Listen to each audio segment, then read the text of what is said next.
Jésus-Christ est son nom. Jésus-Christ est son nom. Jésus-Christ est son nom. Jésus-Christ est son nom.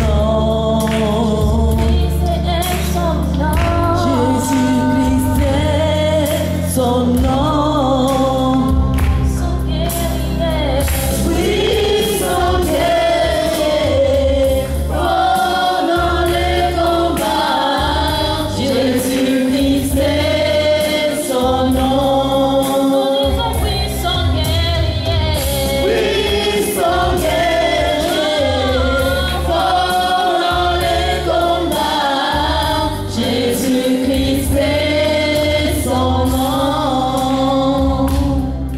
Notre thème, Jésus-Christ est notre solution. Romains chapitre 7, verset 24. Je lis la parole de Dieu.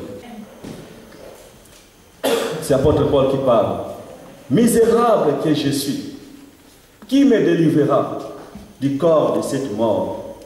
Verset 25, la Bible dit, grâce soit rendue à Dieu par Jésus-Christ, notre Seigneur. C'est l'apôtre Paul qui parle. Misérable que je suis, qui me délivrera? Il est en train de poser une question. Il dit, qui me délivrera de cette mort? Apôtre Paul, il avait besoin de la délivrance. Il était condamné par quelque chose. Il cherchait la paix. Il cherchait la délivrance. Mais il ne trouvait pas. Misérable que je suis, qui me délivrera de ce corps? Il est en train de chercher quelqu'un pour le délivrer. Il était condamné par sa maladie. Il avait quoi comme la maladie? C'était quoi? Les charmes. Mais il cherchait maintenant quelqu'un pour le délivrer. Il était condamné par sa maladie. Il ne voyait pas comment il peut faire. Il voulait faire du bien, il n'arrivait pas. Je vais faire du bien, mais je n'arrive pas. Mais je vais faire le mal que je ne veux pas faire. Donc il était condamné. Il cherchait la délivrance. Et pourtant, il était un homme de Dieu. Pour vous montrer aussi, beaucoup de gens, il y a des gens qui sont à l'église aussi. Même s'ils viennent à l'église. Même si tu as passé beaucoup d'années à l'église. Mais tu as besoin de quelque chose. Amen. Amen. Tu as besoin peut-être de la délivrance. Beaucoup de gens à l'église sont condamnés par quelque chose. Peut-être moi, je suis condamné par mon ministère. Je cherche la délivrance. Seigneur, comment je peux faire pour que le ministère avance? Donc je suis condamné par quelque chose. Toi aussi, peut-être, là où tu es condamné par quelque chose. Je ne sais pas. Peut-être tu es condamné par ton mariage. Peut-être tu es condamné par tes enfants. Peut-être tu es condamné par ton mari, par ta femme. Peut-être tu es condamné par quelque chose qui te dérange. Mais tu cherches la solution. Mais comment je peux trouver la solution?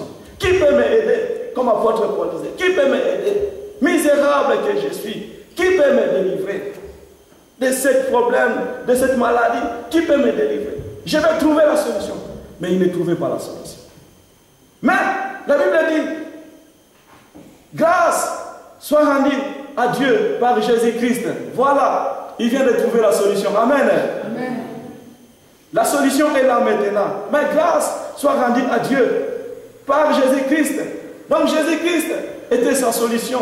Jésus-Christ est notre solution. Amen. Là où il était limité, Dieu l'a donné la solution au peuple de Dieu. C'est pour cela, confie-toi à l'Éternel. Peut-être tu as un problème qui te dérange, un problème qui te tourmente. Mais lève ton visage sur la croix, peuple de Dieu. Parce que la Bible dit, si la croix, tout est accompli. Amen. Amen. Si la croix, tout est accompli. Tu es condamné par quelque chose qui te dérange. Tu ne sais pas comment trouver la solution.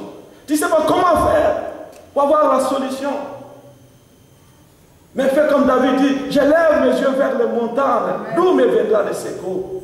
David dit, le secours vient de l'Éternel, qui a créé les cieux et la terre. Le secours ne vient pas d'un homme, mais le secours vient de l'Éternel. Apôtre Paul dit, misérable que je suis. Peut-être ce soir, tu es à la même situation qu'apôtre Paul. Tu te poses des questions, comment je vais faire? Cette situation-là ne change pas. Comment je vais faire pour mon mariage? Comment je vais faire pour mes enfants? Comment je vais faire pour progresser? Comment je vais faire pour gagner de l'argent? Comment je vais faire pour trouver du travail? Mais lève tes yeux la montagne, peuple de Dieu, à l'Éternel. C'est là que notre solution se trouve. Misérable que je suis, qui me délivrera du corps de cette corps? Non, il était condamné par cette corps. Il voulait être délivré de son maladie. Il voulait être délivré de ses soucis. Il voulait être délivré de ses problèmes. Mais il ne trouvait pas la solution. Mais il dit, grâce soit rendue à Dieu par notre Seigneur Jésus-Christ qui donne la solution. Parce que s'il la croit, il a tout accompli. Amen. S'il la croit, peuple de Dieu. Tu es condamné par quelque chose qui te dérange. Beaucoup de gens sont condamnés, peuple de Dieu. Ils viennent à l'église, dans la famille. Il y a des gens qui sont vraiment condamnés. Tu les vois avec tout souriant. Mais dans leur cœur, il y a des choses qui se passent. Il y a un problème qui se passe. Peuple de Dieu, vous savez, quand nous sommes devant les gens, tout le monde, il n'y a pas de problème. Mais quand on reste seul, quand nous sommes devant les gens, tout le monde essaie un peu de sourire. Mais il y a des choses qui se passent dans le cœur qu'on ne sait pas. Amen. Mais quand on reste seul, non, ça c'est pas ma vie. Non. Quand on reste seul, c'est là que la pensée arrive. Quand on reste seul, peuple de Dieu. Non. C'est pas moi. Non, comment je vais faire? Quand on reste seul, c'est là que le pourquoi, le comment, parce que, c'était comment, c'est là qu'on pose des questions. Amen. Mais quand tu n'es pas encore resté seul, quand tu n'es pas encore seul, c'est pour cela que tu ne te poses pas les questions. Mais le jour où tu seras seul, dans ta maison, bien dehors, c'est là que tu vas commencer à poser les questions. Comment? Qu'est-ce qui s'est passé? Pourquoi? Qu'est-ce que je fais? Est-ce que ça c'est ma vie ou c'est pas moi? Est-ce que c'est Dieu qui m'a créé? Est-ce que je suis avec le Seigneur ou je ne suis pas? Les jours où tu n'auras pas de travail, c'est là que le pourquoi, le comment, parce que, là que ça viendra. Mais pour l'instant, quand tu es entouré de gens, c'est pour cela le pourquoi, le comment n'arrivent pas. C'est pourquoi maintenant tu ne te poses pas les questions. Parce que tu n'es pas encore dans les difficultés. Parce que tu n'as pas encore un problème. Mais le jour où tu auras un problème, peuple de Dieu, c'est là que les gens vont comprendre. Vraiment, même s'il était beau, joli, propre, mais il avait les problèmes dans son cœur. Amen. Le pourquoi, le comment, ça vient toujours quand on reste seul. Il y a des gens qui souffrent vraiment à l'église, peuple de Dieu. Il y a des gens qui souffrent dans ce monde. Maintenant, il faut que la puissance de Dieu vienne. Il faut que la puissance de Dieu descende à l'église pour délivrer ces gens-là. Amen. Misérable que je suis, qui me délivrera de ce corps mort? Il cherchait la solution partout. Malgré son ministère, malgré son intelligence, malgré sa capacité. Mais il cherchait la solution, peuple de Dieu. Tu es condamné par quelque chose.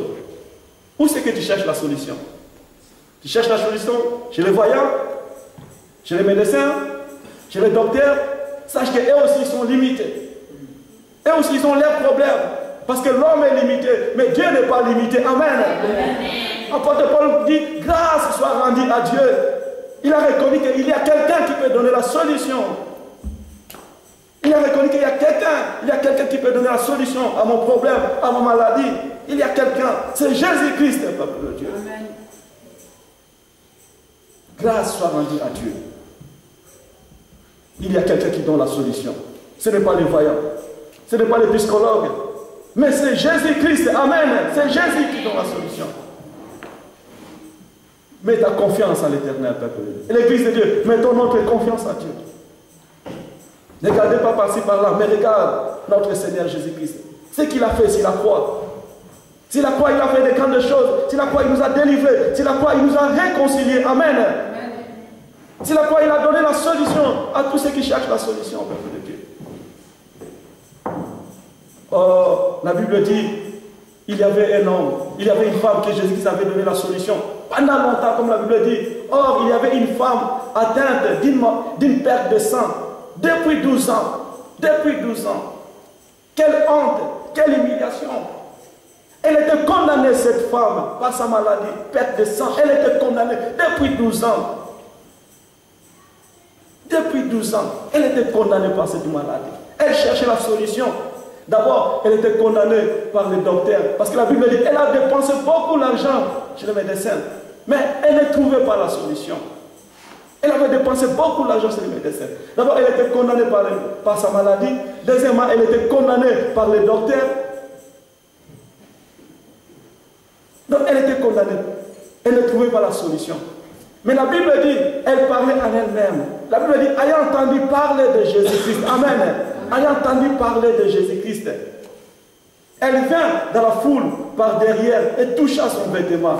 Car elle disait, si je puis seulement toucher ses vêtements, si je puis seulement toucher son vêtement. Elle parlait à elle-même. Elle cherchait la solution. Qui peut me donner la solution? Mais la Bible dit, ayant entendu parler de Jésus. Et lorsqu'elle a parlé, elle a trouvé la solution au peuple de Dieu. Elle a touché les vêtements de Jésus-Christ. La Bible dit, même par la foi, elle a touché le peuple de Dieu. Elle a utilisé la foi comme son appui. Qui est ton appui, peuple de Dieu? Qui est ton appui?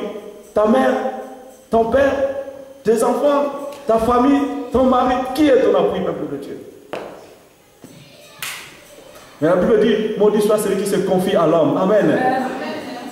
Béni soit celui qui se confie à l'Éternel. Ne te confie pas aux hommes. Ne te confie pas à ton mari. Ne te confie pas à tes enfants, à ta femme, à ta famille. Mais confie-toi à l'Éternel. Amen. Ta famille peut te décevoir. Ton mari peut te décevoir. Ton père peut te décevoir. Tes enfants aussi, pareil.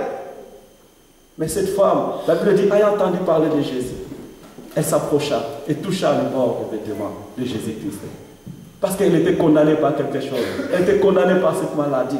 Qu'elle ne trouvait pas de problème depuis des années, depuis 12 ans, peuple de Dieu. Quelle honte, quelle humiliation. Des fois, je ne sais pas si elle s'approche, je ne sais pas si elle s'approchait devant les gens. Je ne sais pas. Peut-être tu es ici, tu es condamné par quelque chose. Tu ne trouves pas la solution. Laissez-moi vous dire, chacun de nous a un problème. Chacun de nous, comme nous sommes ici. Chacun de nous a un problème.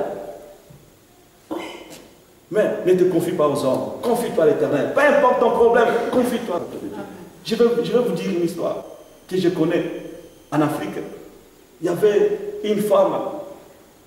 Elle voulait vraiment se confier à son fiancé. Cette femme-là, elle était venue à l'église comme tout le monde. Après, elle a trouvé un mari, un copain à l'église. Donc, cette femme-là a donné tout son cœur vraiment à la personne, au frère-là. Les frères-là ne voulaient pas parce qu'ils connaissaient son problème. Amen. Les frères-là ne voulaient pas vraiment le mariage, ils connaissaient son problème.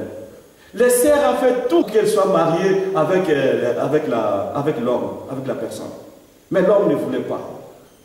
Et comme elle était vraiment, c'était comme une menace, les frères acceptaient. Bon, les frères étaient vraiment spirituels, vraiment, quelqu'un, elle était tellement spirituelle.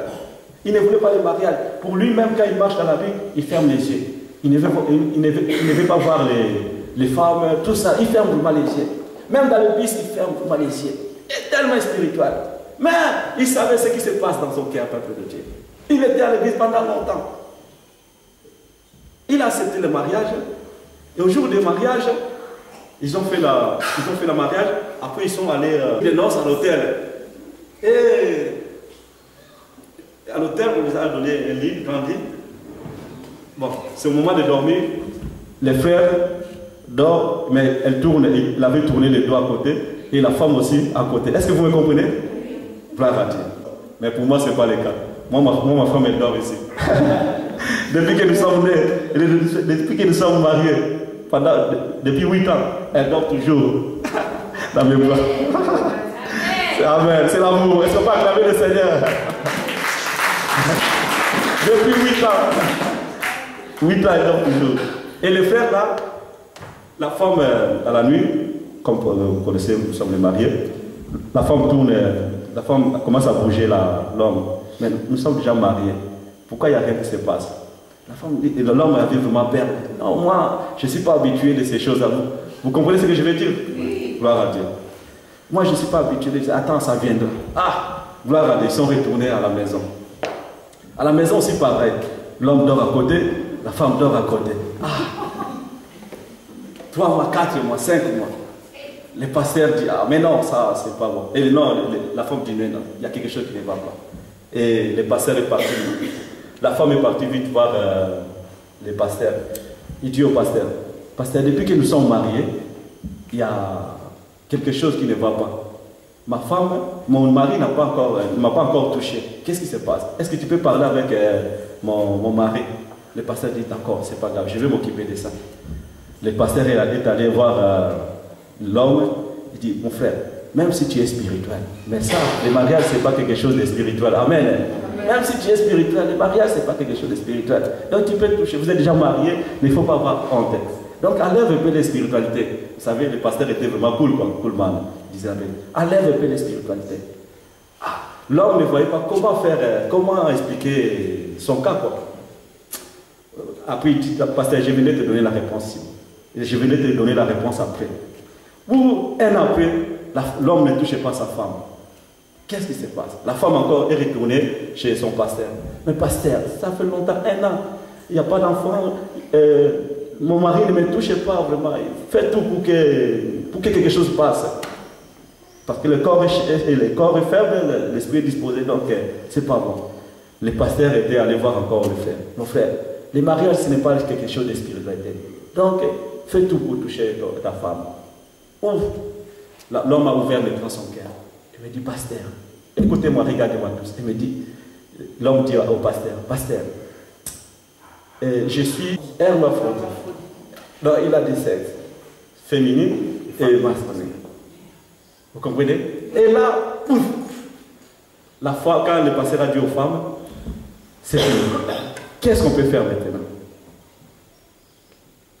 Je vous dis, c'était vraiment catastrophe, scandale. Et pourtant, les frères étaient à l'église. Mais il avait gardé cette secret depuis longtemps. Vous voyez comment les gens souffrent dans les cœurs. Vous voyez comment les gens souffrent. Tu peux être à l'église. Tu peux avoir un problème. Il faut parler. Amen. Amen. Il faut parler. Si tu ne parles pas, tu vas souffrir beaucoup. Des cas comme ça. Qui peut arranger des cas comme ça? Amen. Donc c'est pour cela la conversation, c'est très très important, peuple de Dieu. Tu es à l'église. Je suis là. Si tu as un problème, parle, peuple de Dieu. Parle. Si tu me dis quelque chose, ça va rester entre toi et moi.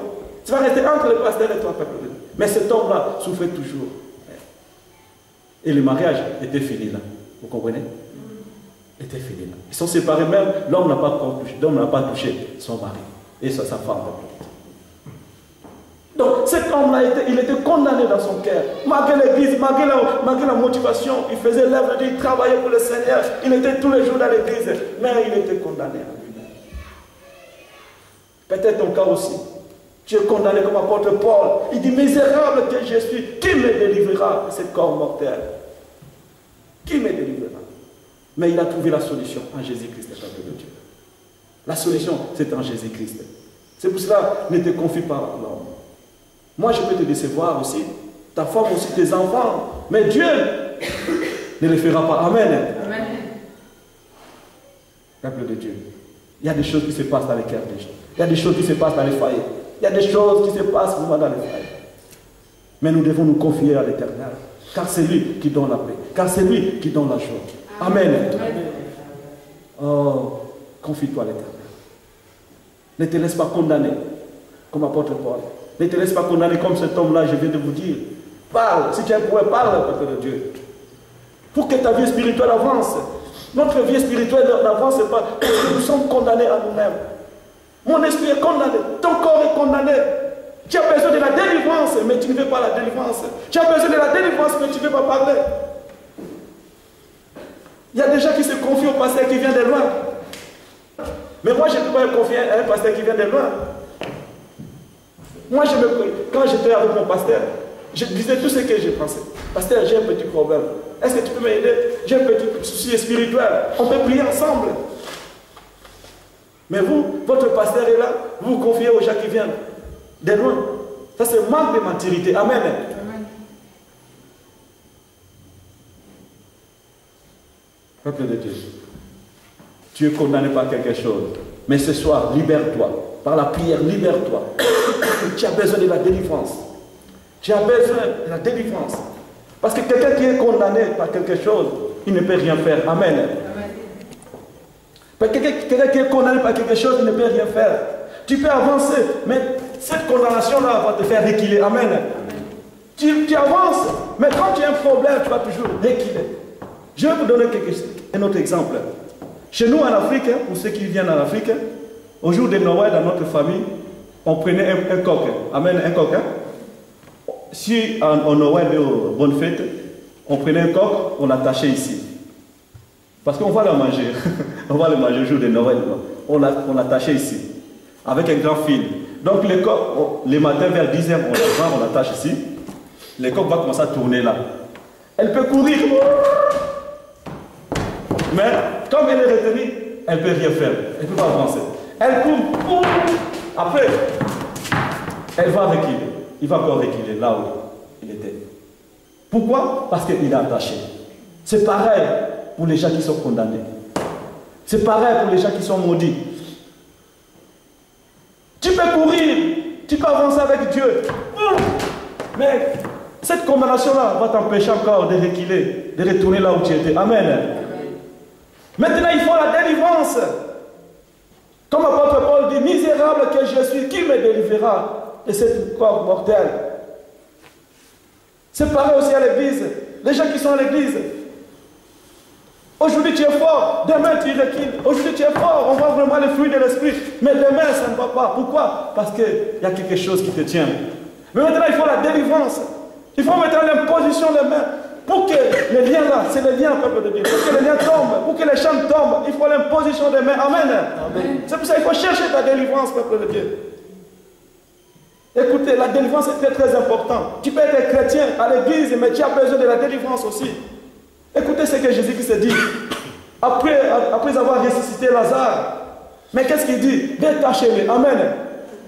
Après avoir ressuscité Lazare, il dit Lazare sort. Lazare est sorti. Vous voyez quelqu'un qui était mort. Quand quelqu'un est mort comme ça, c'est un dommage, n'est-ce pas?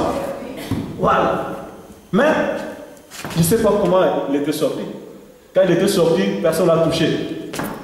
Mais il était lié. Mais qu'est-ce que Jésus dit à la fin? Détachez-les. C'est-à-dire délivrez-les. Moi j'ai fait mon travail. Moi Jésus, j'ai fait mon travail. Maintenant c'est à vous de faire le travail. Et le travail là, c'est nous les pasteurs qui vont le faire. Amen. C'est nous. C'est-à-dire la délivrance. Parce que quand on était dans ce monde, quand j'étais païen, on avait fait des choses, j'ai fait des choses bizarres. Et le lien là, c'est resté dans ma vie. Et maintenant il faut la délivrance. Il faut passer à la délivrance. Pour que les champs tombent, pour que la malédiction tombe. Il y a une autre sœur. C'est une africaine aussi. La nuit, quand elle dort, elle voit les maris de nuit. Et donc, ils font le plaisir, tout ça. Après, le matin, quand elle se réveille, ou bien si son mari veut la toucher, elle ne veut pas. Elle n'a plus ce sentiment-là, cette goût-là. Pourquoi? Parce qu'elle a déjà fait l'amour toute la nuit avec les hommes de nuit, avec les maris de nuit. Donc, elle est condamnée. Et ça détruit le mariage. Amen. Les choses comme ça détruit le mariage. Maintenant, il faut l'imposition des mains, il faut chasser cet esprit-là. Quand tu es dans cet état-là, tu ne vas pas avancer, peuple de Dieu. Quand tu es dans cet état-là, tu ne vas pas avancer. C'est pour ça que les gens, vous voyez même les hommes dans les mariages, ils ne sont pas tranquilles. Parce que la nuit, ils ont déjà fait l'amour avec les femmes de nuit. Et quand toi la femme, tu lui demandes, mon mari, il ne veut pas. Pourquoi? Parce qu'il est déjà fatigué. Amen. Il est déjà fatigué. Maintenant, il faut la délivrance. Ou bien il faut confesser maintenant.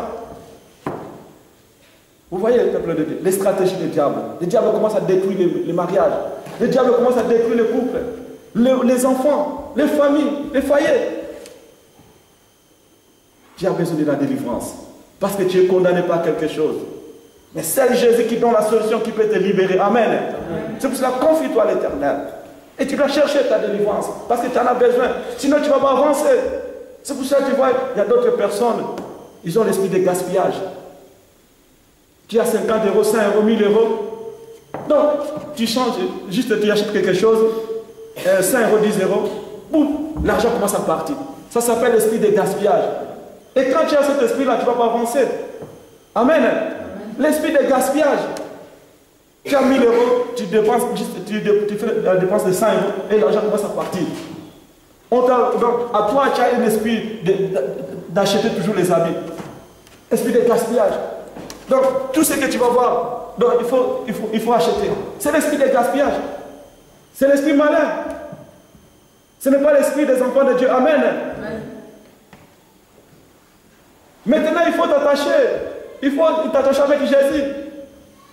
Il faut donner tout ton cœur à Jésus-Christ. Parce que Dieu est capable de te délivrer de cet esprit-là. Amen. Amen. C'est pour ça que la Bible dit d'apporter dans la maison de l'Éternel vos dîmes. Parce que quand il y a cet esprit-là, c'est le dîme que tu portes, que Dieu, à travers le dîme-là, que Dieu peut délivrer ton économie. Amen. Que Dieu peut protéger ton économie, peuple de Dieu. L'esprit des maris de nuit, des gaspillages, l'esprit comme ça détruit les couples, des mariages, pousse à les familles. Il nous faut maintenant la délivrance, peuple de Dieu. C'est pour ça que vous voyez, le diable commence à enlever la paix dans les couples. Vous étiez bien, il y a un moment, ça ne va pas. Vous étiez bien, il y a un moment de feu à la maison. Et si vous n'êtes pas spirituel, donc vous allez vous séparer. Mais si vous êtes en Jésus-Christ, le Saint-Esprit va vous dire, priez, gênez. Et cet esprit-là va partir. Amen. Amen. Toi qui es condamné. C'est la croix, Jésus-Christ nous a donné la solution. Amen. Toi qui es condamné par quelque chose, tu peux chercher la délivrance, peuple de Dieu. Dieu nous a donné l'onction pour chasser, pour délivrer. Dieu nous a donné l'onction pour lier.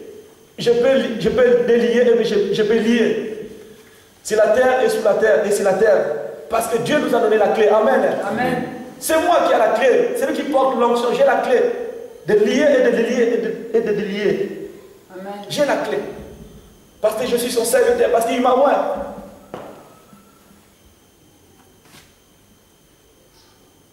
Mais il faut refuser la condamnation.